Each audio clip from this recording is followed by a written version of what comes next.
أعوذ بالله من الشيطان الرجيم بسم الله الرحمن الرحيم اللهم صل على محمد وعلى آل محمد كما صليت على إبراهيم وعلى آل إبراهيم إنك حميد مجيد اللهم بارك على محمد وعلى آل محمد كما باركت على إبراهيم وعلى آل إبراهيم إنك حميد مجيد. سورة نساء آیات 96. درجات منه ومغفرة ورحمة وَكَانَ اللَّهُ غَفُورٌ رَحِيمٌ. اپنی طرف سے مرتبے کی بھی اور بخشش کی بھی اور رحمت کی بھی، اور اللہ تعالیٰ بخشش کرنے والا اور رحم کرنے والا ہے.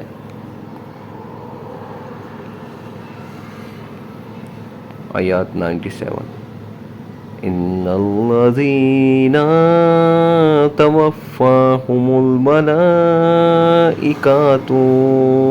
ظَالِمِي أَنفُسِهِمْ إِنْ قَالُوا فِيهِمْ كُنْتُمْ قَالُوا كُنَّا مُسْتَضْعَفِينَ فِي الْأَرْضِ قالوا ألم تكن أرض الله واسعة فتهاجروا فيها فأولئك مأواهم جهنم وساءت مصير.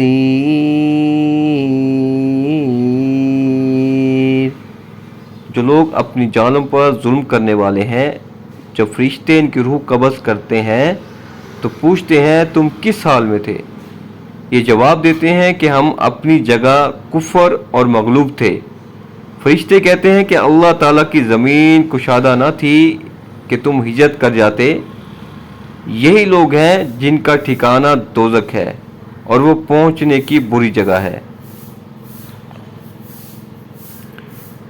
مراد وہ لوگ ہیں جو اسلام قبول کرنے کے بعد بھی ابھی تک بلا کسی مجبوری معذوری کے اپنے کافر قوم ہی کے درمیان مقیم تھے اور نیم مسلمانہ اور نیم کافرانہ زندگی بسر کرنے پر راضی تھے، جس کی طرف ہجرت کر کے اپنے دین و اعتقاد کے مطابق پوری اسلامی زندگی بسر کرنا ان کے لیے ممکن ہو گیا تھا. یہی ان کا اپنا نفس پر ظلم تھا، کیونکہ ان کو پوری اسلامی زندگی کے مقابلے میں اس نیم کفر نیم اسلام پر جس چیز نے کہنا مطمئن کر رکھا تھا وہ کوئی واقعی مجبوری نہ تھی، بلکہ محض اپنے نفس کے عیش اور اپنے خاندان، اپنی جائیداد، املاک اور اپنے دنیاوی مفاد کی محبت تھی جسے انہوں نے اپنے دین پر ترجیح دی. یعنی جب ایک جگہ خدا کے باغوں غلبہ تھا اور خدا کے قانون شرعی پر عمل کرنا ممکن نہ تھا تو وہاں رہنا کیا ضروری تھا؟ کیوں نہ اس جگہ کو چھوڑ کر کسی ایسی سرزمین کی طرف منتقل ہو گئے جہاں قانون الہی کی پیروی ممکن ہوتی. آیات 98. إِلَّا الْمُسْتَضْعَفِينَ مِنَ الرِّجَالِ وَالنِّسَاءِ وَالْوِلْدَانِ لا يستطيعون حيلة ولا يهتدون سبيل.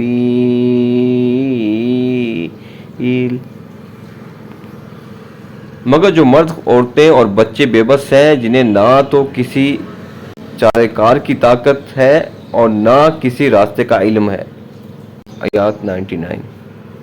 فَأُولَئِكَ عَسَى اللَّهُ أَن يَعْفُوَ عَنْهُمْ وَكَانَ اللَّهُ عَفُوًّا غَفُورًا. بہت ممکن ہے کہ اللہ تعالیٰ ان سے درگزر کرے. اللہ تعالیٰ درگزر کرنے والا اور معاف فرمانے والا ہے. آیات 100. وَمَن يُهَاجِرْ فِي سَبِيلِ اللَّهِ يَجِدْ فِي الْأَرْضِ مُرَاغَمًا كَثِيرًا وَاسِعًا وَمَن يَخْرُجْ مِن بَيْتِهِ مُهَاجِرًا إِلَى اللَّهِ وَرَسُولِهِ ثُمَّ يدركه الموت فقد وقع أجره على الله وكان الله غفور رحیم۔ جو کوئی اللہ کی راہ میں وطن کو چھوڑے گا وہ زمین میں بہت ہی قیام کی جگہ بھی پائے گا اور کشادگی بھی، اور جو کوئی اپنے گھر سے اللہ تعالیٰ اور اس کے رسول صلی اللہ علیہ وآلہ وسلم کی طرف نکل کھڑا ہوا پھر اسے موت نے آ پکڑا تو بھی یقیناً اس کا اجر اللہ تعالیٰ کے ذمہ ثابت ہو گیا، اور اللہ تعالیٰ بڑا بخشنے والا مہربان ہے۔ یہاں یہ بات سمجھ لینی چاہیے کہ جو شخص اللہ کے دین پر ایمان لایا ہو اس کے لیے نظام کفر کے تحت زندگی بسر کرنا صرف دو ہی صورتوں میں جائز ہو سکتا ہے۔ ایک یہ کہ وہ اسلام کو اس سرزمین میں غالب کرنے اور نظام کفر کو نظام اسلام میں تبدیل کرنے کی جد و جہد کرتا رہے، جس طرح انبیاء علیہ السلام اور ان کے ابتدائی پیرو کرتے رہے ہیں۔ دوسرا یہ کہ وہ وہاں سے نکلنے کی کوئی راہ نہ پاتا ہو اور سخت نفرت بیزاری کے ساتھ وہاں مجبوراً قیام رکھتا ہو۔ اس دو صورتوں کے سوا ہر صورت میں دارالکفر کا قیام ایک مستقل معیشت ہے، اور اس معیشت کے لیے یہ عذر کوئی بہت وزنی عذر نہیں کہ ہم دنیا میں کوئی ایسا دارالاسلام پاتے ہی نہیں ہے جہاں ہم ہجرت کر کے جا سکیں۔ اگر کوئی دارالاسلام موجود نہیں ہے تو کیا خدا کی زمین میں کوئی پہاڑ یا کوئی جنگل بھی ایسا نہیں ہے جہاں آدمی درختوں کے پتے کھا کر اور بکریوں کا دودھ پی کر گزر کر سکتے ہوں اور احکام کفر کی اطاعت سے بچا رہیں؟ بعض لوگوں کو ایک حدیث سے غلط فہمی ہوئی جس میں ارشاد ہوا ہے کہ یعنی فتح مکہ کے بعد اب ہجرت نہیں، حالانکہ دراصل یہ حدیث کوئی دائمی حکم نہیں ہے بلکہ صرف اسی وقت کے لیے حالات میں اہل عرب سے ایسا فرمایا گیا تھا جب تک عرب کا بیشتر حصہ دارالکفر دارالحرب تھا اور صرف مدینہ اور اطراف مدینہ میں اسلامی احکام جاری ہو رہے تھے۔ مسلمانوں کے لیے تاکیدی حکم تھا کہ ہر طرف سے سمٹ کر دارالاسلام میں آ جائیں، مگر جب فتح مکہ کے بعد عرب میں کفر کا زور ٹوٹ گیا اور قریب پورا ملک اسلام کے زیر نگی آ گیا تو نبی اکرم صلی اللہ علیہ وآلہ وسلم نے فرمایا کہ اب ہجرت کی حاجت باقی نہیں رہی ہے۔ اس سے مراد ہرگز نہ تھی کہ تمام دنیا کے مسلمانوں کے لیے تمام حالات میں قیامت تک کے لیے ہجرت کی فرضیت منسوخ ہو گئی ہے۔ آیات 101۔ وَإِذَا ضَرَبْتُمْ فِي الْأَرْضِ فَلَيْسَ عَلَيْكُمْ جُنَاحٌ أَن تَقْصُرُوا مِنَ الصَّلَاةِ إِنْ خِفْتُمْ أَن يَفْتِنَكُمُ الَّذِينَ كَفَرُوا إِنَّ الْكَافِرِينَ كَانُوا لَكُمْ عَدُوًّا مُبِينًا۔ جب تم سفر پر جا رہے ہو تو تم پر نمازوں کے قصر کرنے میں کوئی گناہ نہیں، اگر تمہیں ڈر ہو کہ کافر تمہیں ستائیں گے، یقیناً کافر تمہارے کھلے دشمن ہیں۔ زمانے امن کے سفر میں قصر سے یہ ہے کہ جن اوقات کی نماز میں 4 رکعتیں فرض ہیں ان میں 2 رکعتیں پڑھی جائیں، اور حالت جنگ میں قصر کے لیے کوئی حد مقرر نہیں ہے۔ جنگی حالات جس طرح بھی اجازت دیں نماز پڑھی جائے، جماعت کا موقع ہو تو جماعت سے پڑھو ورنہ فردن ہی صحیح۔ قبلہ رخ نہ ہو سکتے ہو تو جدھر بھی رخ ہو، سواری پر بیٹھے ہوئے اور چلتے ہوئے بھی پڑھ سکتے ہو۔ رکوع سجدہ ممکن نہ ہو تو اشارے ہی سے صحیح۔ ضرورت پڑے تو نماز ہی کی حالت میں بھی چل بھی سکتے ہو، کپڑوں کو خون لگا ہوا ہو تب بھی مذائقہ نہیں۔ ان سب آسانیوں کے باوجود اگر ایسی پرخطر حالت ہو کہ کسی طرح نماز نہ پڑھی جا سکے تو مجبوراً مؤخر کی جائے، جیسے جنگ خندق کے موقع پر ہوا۔ اس امر میں اختلاف ہے کہ سفر میں صرف فرض پڑھی جائیں یا سنتیں بھی۔ نبی اکرم صلی اللہ علیہ وآلہ وسلم کے عمل سے جو کچھ ثابت ہے وہ یہ ہے کہ آپ صلی اللہ علیہ وآلہ وسلم سفر میں فجر کی سنتوں اور عشاء کے وتر کا تو التزام فرماتے تھے، مگر باقی اوقات میں صرف فرض پڑھتے تھے۔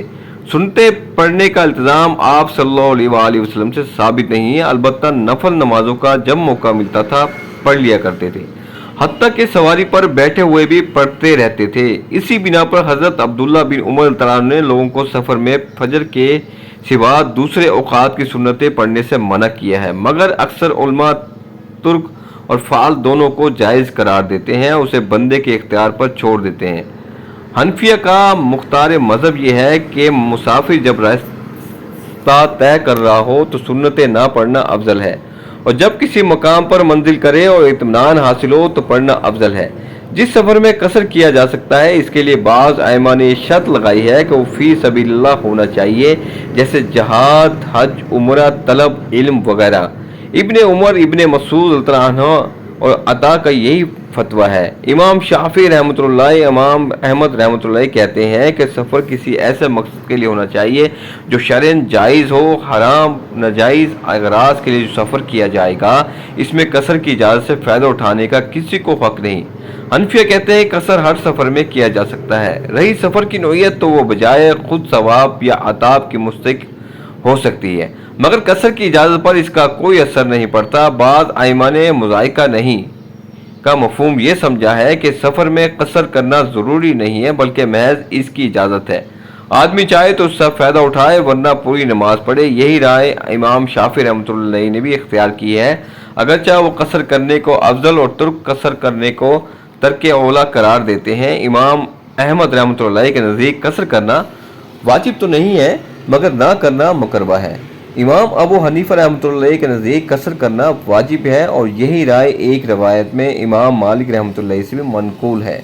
حدیث سے ثابت ہے کہ نبی اکرم صلی اللہ علیہ وآلہ وسلم نے ہمیشہ سفر میں قصر کیا، اور کسی معتبر روایت میں یہ منقول نہیں ہے کہ آپ صلی اللہ علیہ وآلہ وسلم نے کبھی سفر میں 4 رکعتیں پڑھی ہوں۔ ابن عمر رضی اللہ عنہ فرماتے ہیں کہ میں نبی اکرم صلی اللہ علیہ وآلہ وسلم اور ابو بکر اور عمر اور عثمان رضی اللہ عنہ کے ساتھ سفر میں رہا ہوں، اور کبھی نہیں دیکھا کہ انہوں نے قصر نہ کیا ہو۔ اسی کی تائید میں ابن عباس اور دوسرے معتبر صحابہ رضی اللہ عنہ سے بھی مستند روایت منقول ہے۔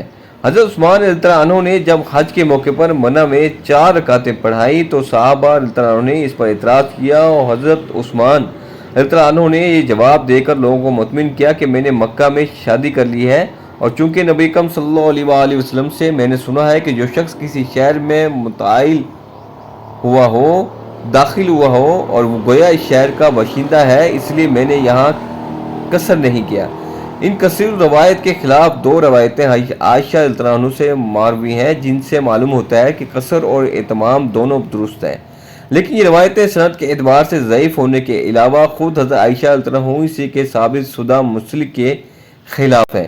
البتہ یہ صحیح ہے کہ ایک حالت بین سفر و حضر بھی ہوتی ہے، جس میں ایک ہی عارضی فرودگاہ پر حسب موقع کبھی قصر کبھی اتمام دونوں کیے جا سکتے ہیں، اور غالباً حضرت عائشہ رضی اللہ عنہ نے اسی حالت کے متعلق فرمایا ہوگا کہ نبی اکرم صلی اللہ علیہ وآلہ وسلم نے سفر میں بھی قصر کیا اور اتمام بھی۔ رہے قرآن کے یہ الفاظ کے مذائقہ نہیں، اگر قصر کرو تو ان کی نظیر سورۃ بقرہ کی رکوع 19 میں گزر چکی ہے، جہاں صفا اور مروہ کے درمیان سی کے متعلق بھی یہی الفاظ فرمائے گئے ہیں۔ حالانکہ یہ صحیح مناسک حج میں سے ہے اور واجب ہے، اور دراصل دونوں جگہ یہ کہنے کا مقصود لوگوں کے اس اندیشے کو دور کرنا ہے کہ ایسے کرنے سے کہیں کوئی گناہ تو لازم نہیں آئے گا یا ثواب میں کمی تو نہ ہوگی۔ مقدار سفر جس میں قصر کیا جا سکتا ہے، ظاہر یہ ہے کہ نزدیک کچھ نہیں، ہر سفر میں قصر کیا جا سکتا ہے، خواہ کم ہو یا زیادہ۔ امام مالک رحمۃ اللہ کے نزدیک 48 میل یا 1 دن رات سے کم کے سفر میں قصر نہیں ہے، یہی رائے امام احمد رحمۃ اللہ کی ہے۔ ابن عباس رضی اللہ عنہ کا بھی یہی مسلک ہے، اور امام شافعی رحمۃ اللہ سے بھی ایک قول اس کی تائید میں مروی ہے۔ حضرت انس رضی اللہ عنہ 15 میل کے سفر پہ قصر کرنا جائز سمجھتے ہیں۔ امام عزرائی اور امام ظہری حضرت عمر رضی اللہ عنہ کی اس رائے کو لیتے ہیں کہ 1 دن کا سفر قصر کے لیے کافی ہے۔ حسن بصری 2 دن اور امام ابو یوسف اور 2 دن سے زیادہ کی مسافت میں قصر جائز سمجھتے ہیں۔ امام ابو حنیفہ رحمۃ اللہ علیہ کے نزدیک جس سفر میں پیدل یا اونٹ کی سواری سے 3 دن سفر ہو، یعنی تقریباً 18 فرسنگ یا 54 میل، اس میں قصر کیا جا سکتا ہے۔ یہی رائے ابن عمر، ابن مسعود، حضرت عثمان غنی رضی اللہ عنہ کی ہے۔ اثناء سفر میں دوران قیام جس نے قصر کیا جا سکتا ہے، مختلف ائمہ کے نزدیک مختلف ہے۔ امام احمد رحمۃ اللہ علیہ کے نزدیک جہاں آدمی نے 4 دن ٹھہرنے کا ارادہ کر لیا ہو وہاں پوری نماز پڑھنی ہوگی۔ امام مالک اور امام شافعی رحمۃ اللہ علیہ کے نزدیک جہاں 4 دن سے زیادہ قیام کا ارادہ ہو وہاں قصر جائز نہیں۔ امام عذرائے 13 دن اور امام ابو حنیفہ 15 دن یا اس سے زیادہ کی نیت قیام پر پوری نماز ادا کرنے کا حکم دیتے ہیں۔ نبی اکرم صلی اللہ علیہ وآلہ وسلم سے اس باب میں کوئی شرعی حکم مروی نہیں ہے، اور اگر کسی جگہ آدمی مجبوراً رکا ہوا ہو اور ہر وقت یہ خیال ہو کہ مجبوری دور ہوتے ہی وطن واپس ہو جائے گا تو تمام علماء کا اتفاق ہے کہ ایسی جگہ بلا تعین مدت قصر کیا جاتا رہے گا۔ صحابہ کرام رضی اللہ عنہم سے بکثرت مثالیں ایسی منقول ہیں کہ انہوں نے ایسے حالات میں 2 سال مسلسل قصر کیا ہے۔ امام احمد بن حنبل رحمۃ اللہ علیہ اسی پر قیاس کر کے قیدی کو بھی اس کے پورے زمانے قید میں قصر کی اجازت دیتے ہیں، لیکن حدیث میں مستند روایت سے ثابت ہوتا ہے کہ حضرت عمر نے جب یہی شبہ نبی اکرم صلی اللہ علیہ وآلہ وسلم کے سامنے پیش کیا تو حضرت اکرم صلی اللہ علیہ وآلہ وسلم نے فرمایا، یہ قصر کی اجازت ایک انعام ہے جو اللہ نے تمہیں بخشا ہے، لہذا اس کے انعام کو قبول کرو۔ یہ بات قریب تواتر سے ثابت ہے کہ نبی اکرم صلی اللہ علیہ وآلہ وسلم نے امن اور خوف دونوں حالتوں کے سفر میں قصر فرمایا ہے۔ ابن عباس رضی اللہ عنہ تصریح کرتے ہیں کہ نبی اکرم صلی اللہ علیہ وآلہ وسلم مدینہ سے مکہ تشریف لے گئے اور اس وقت رب العالمین کے سوا کسی کا خوف نہ تھا، مگر آپ صلی اللہ علیہ وآلہ وسلم 2 ہی رکعتیں پڑھی، اسی بنا پر میں نے ترجمہ خصوصاً کا لفظ قوسین میں بڑھا دیا ہے۔ آیات 102۔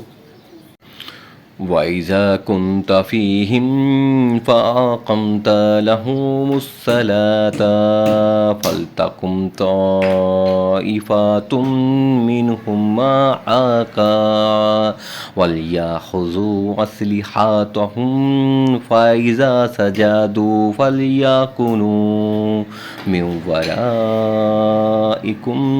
وَلْتَأْتِ طَائِفَةٌ أُخْرَى لَمْ يُصَلُّوا فَلْيُصَلُّوا مَعَكَ وَلْيَأْخُذُوا حِذْرَهُمْ وَأَسْلِحَتَهُمْ وَدَّ الَّذِينَ كَفَرُوا لَوْ تَغْفُلُونَ عَنْ أَسْلِحَتِكُمْ وَأَمْتِعَتِكُمْ فَيَعْمِلُونَ عَلَيْكُمْ مَيْلَةً وَاحِدَةً وَلَا جُنَاحَ عَلَيْكُمْ إِنْ كَانَ بِكُمْ أَذًى مِّن مَطَرٍ أَوْ كُنْتُمْ مَرْضَىٰ أَن تَضَعُوا أَسْلِحَتَكُمْ وَخُذُوا حِذْرَكُمْ إِنَّ اللَّهَ أَعَدَّ لِلْكَافِرِينَ عَذَابًا مُّهِينًا۔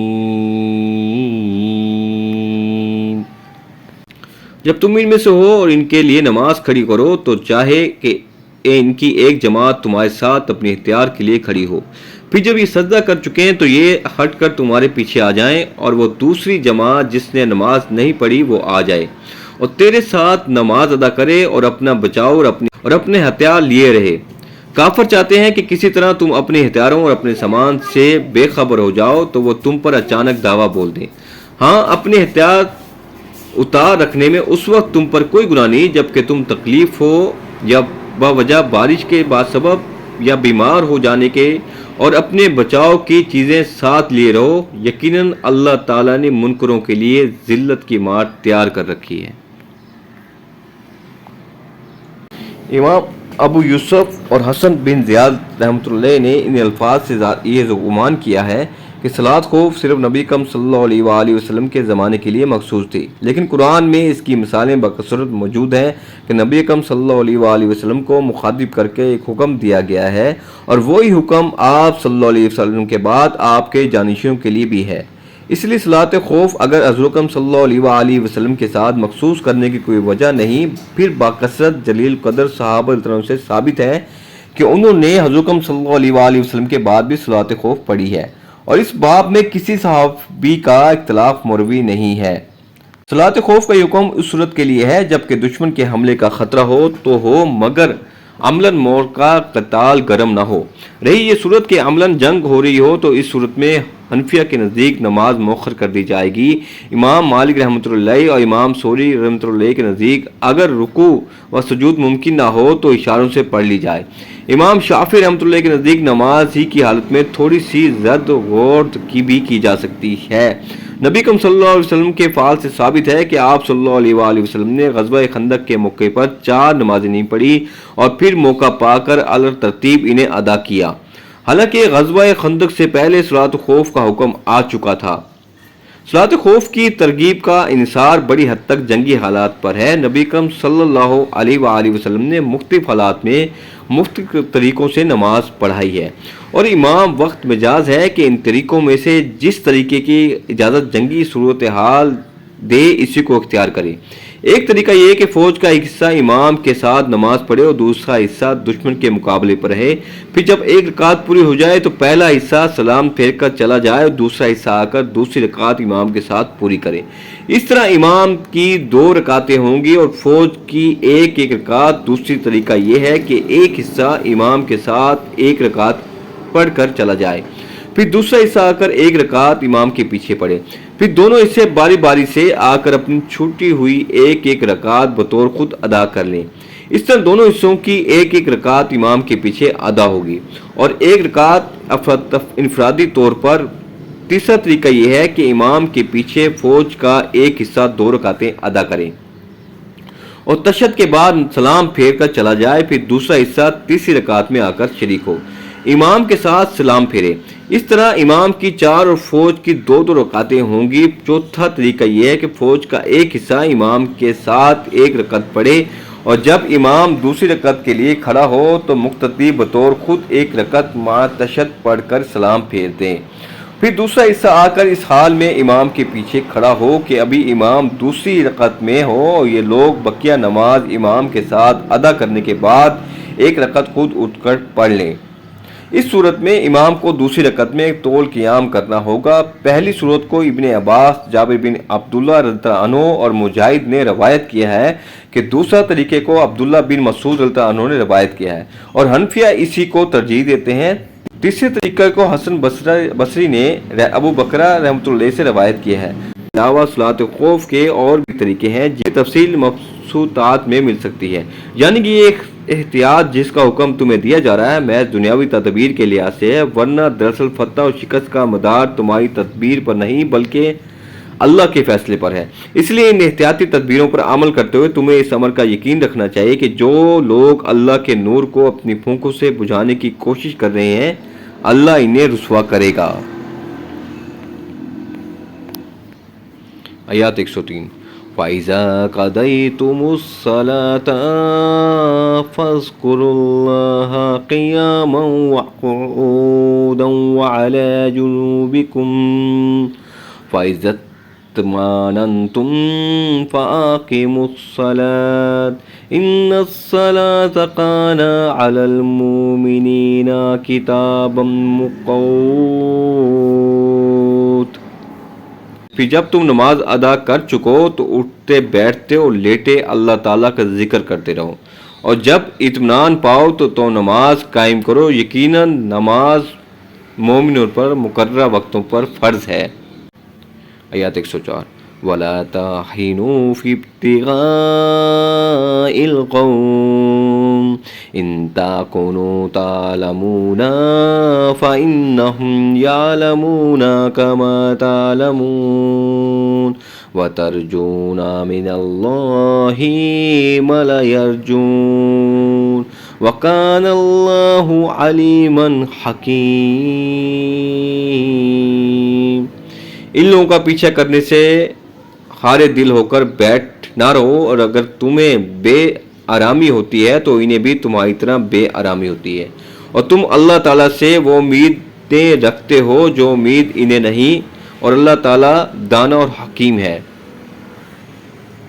یعنی گروہ کفار جو اس وقت اسلام کی دعوت اور نظام اسلامی کے قیام کی راہ میں مانع و مزاحم بن کر کھڑا ہوا تھا، یعنی تعجب کا مقام ہے اگر اہل ایمان حق کی خاطر اتنی تکلیفیں بھی برداشت نہ کریں جتنے کفار باطل کی خاطر برداشت کر رہے ہیں، حالانکہ ان کے سامنے صرف دنیا اور اس کے ناپائیدار فائدے ہیں، اور اس کے برعکس اہل ایمان رب السماوات والارض کی خوشنودی، تقرب اور اس کے ابدی انعامات کی امیدوار ہیں۔ آیات 105 اِنَّا أَنزَلْنَا إِلَيْكَ الْكِتَابَ بِالْحَقِّ لِتَحْكُمَ بَيْنَ النَّاسِ بِمَا أَرَاكَ اللَّهُ وَلَا تَكُن لِّلْخَائِنِينَ خَصِيمًا۔ لیکن ہم نے تمہارے ساتھ تمہاری طرف حق کے ساتھ اپنی کتاب نازل فرمائی ہے تاکہ تم لوگوں میں اس چیز کے مطابق فیصلہ کرو جس سے اللہ نے تم کو شناسا کیا ہے، اور خیانت کرنے والوں کے حمایتی نہ بنو۔ اس رکوع اور اس کے بعد والی رکوع میں ایک اہم معاملہ سے بحث کی گئی ہے جو اسی زمانے میں پیش آیا تھا۔ قصہ یہ ہے کہ انصار کے قبیلہ بنی ظفر میں ایک شخص طعمہ یا بشیر بن ابرک تھا۔ اس نے ایک انصاری کی ذرہ چرا لی اور جب اس کا تجسس شروع ہوا تو مال کا مشروکہ ایک یہودی کے ہاں رکھ دیا۔ ذرہ کے مالک نے حضرت محمد صلی اللہ علیہ وآلہ وسلم سے استغاثہ کیا اور طعمہ پر اپنا شبہ ظاہر کیا، مگر طعمہ ترانو اس کے بھائی بندوں اور بنی ظفر کے بہت سے لوگوں نے آپس میں اتفاق کر کے یہودی پر الزام تھوپ دیا۔ یہودی سے پوچھا گیا تو اس نے اپنی برات ظاہر کی، لیکن یہ لوگ طعمہ کی حمایت میں زور و شور سے وکالت کرتے رہے اور کہا کہ یہودی خبیث اور جو حق کا انکار اور اللہ کے رسول سے کفر کرنے والا ہے، اس کی بات کا کیا اعتبار، ہماری بات ہماری تسلیم کی جانی چاہیے کیونکہ ہم مسلمان ہیں۔ قریب تھا کہ نبی اکرم صلی اللہ علیہ وآلہ وسلم اس مقدمے کی ظاہری رودات سے متاثر ہو کر اس یہودی کے خلاف فیصلہ صادر فرما دیتے اور مستغیث کو بھی بنی ابرک پر الزام عائد کرنے پر تنبیہ فرماتے۔ اتنے میں وحی آئی اور معاملے کی ساری حقیقت کھول دی گئی۔ اگرچہ ایک قاضی کی حیثیت سے نبی اکرم صلی اللہ علیہ وآلہ وسلم کا رودات کے مطابق فیصلہ کر دینا بجائے خود آپ صلی اللہ علیہ وآلہ وسلم کے لیے کوئی گناہ نہ ہوتا، اور ایسی صورتیں قاضیوں کو پیش آتی ہیں، ان کے سامنے غلط رودات پیش کر کے حقیقت کے خلاف فیصلے حاصل کر لیے جاتے ہیں۔ لیکن اس وقت جبکہ اسلام اور کفر کے درمیان ایک زبردست کشمکش برپا تھی، اور اگر نبی اکرم صلی اللہ علیہ وآلہ وسلم رودات مقدمے کے مطابق یہودی کے خلاف فیصلہ صادر فرما دیتے تو اسلام کے مخالفوں کو آپ صلی اللہ علیہ وآلہ وسلم کے خلاف اور پوری اسلامی جماعت اور خود دعوت اسلامی کے خلاف ایک زبردست اخلاقی حربہ مل جاتا، اور وہ یہ کہتے پھرتے کہ اجی یہاں حق انصاف کا کیا سوال ہے، یہاں تو وہی جتھا بندی اور عصبیت کام کر رہی ہے جس کے خلاف تبلیغ کی جاتی ہے۔ اسی خطے سے بچنے کے لیے اللہ تعالیٰ نے خاص طور پر اس مقدمے میں مداخلت فرمائی۔ اس رکوع میں ایک طرف ان مسلمانوں کو سختی کے ساتھ ملامت کی گئی جنہوں نے محض خاندان اور قبیلے کی حسبیت میں مجرموں کی حمایت کی تھی، دوسری طرف عام مسلمانوں کو یہ سبق دیا گیا ہے کہ انصاف کے معاملے میں کسی تعصب کا دخل نہ ہونا چاہیے۔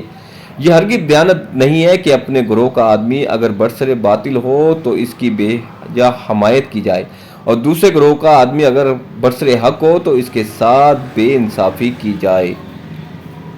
جزاک اللہ۔ التس دعا جو یا تلاوت ترجمہ و تفسیر پڑھی ہے اس کے پڑھنے میں جو کوتاہی ہو معاف فرما دے اور اس کو صحیح طرح ادا کرنے کی توفیق عطا فرما۔ التس دعا ہے تعالیٰ ہم سب کو قرآن شریف کو ترجمے کے ساتھ پڑھنے، سمجھنے، اس پر عمل کرنے کی توفیق عطا فرمائے۔